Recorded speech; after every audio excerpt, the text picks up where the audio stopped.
Hello there. I am Ogden. I have traveled the world seeing amazing things and making money in ways that most people could never imagine.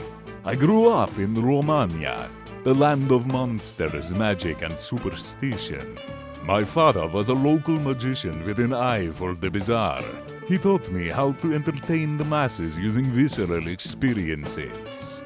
I never knew my mother. When I was 17, I started the Traveling Terror Circus, where I utilized my Romanian heritage to recruit the most terrifying monsters and freaks to travel the world and entertain the masses. Due to my special interests, I was able to recruit anywhere in the world. I recruited a troll comedian in Romania, a whistling griffin in Egypt, a juggling yeti in the Himalayan mountains, and even a tap-dancing minotaur from Greece. We were the greatest circus in the world, until we got to London. I was holding auditions for a new act. I needed a new magician that could make concessions for the crowd with magic. Everyone told me to limit the interviews to the warlocks and witches of the human variety, but I did not listen. I wanted something other people had never seen. I should have listened. I will never forget that day.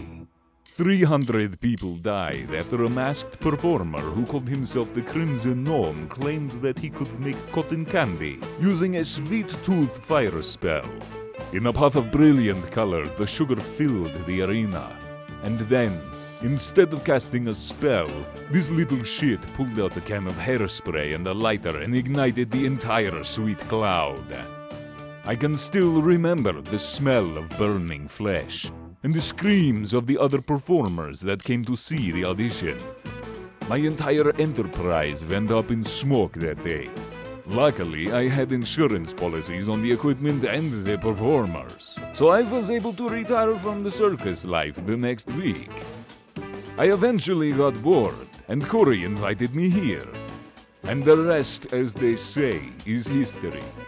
But I will tell you, if I ever find the Crimson Gnome, I will make sure to shake his hand before tearing his little head off. Anyway, I hope you have a wonderful day.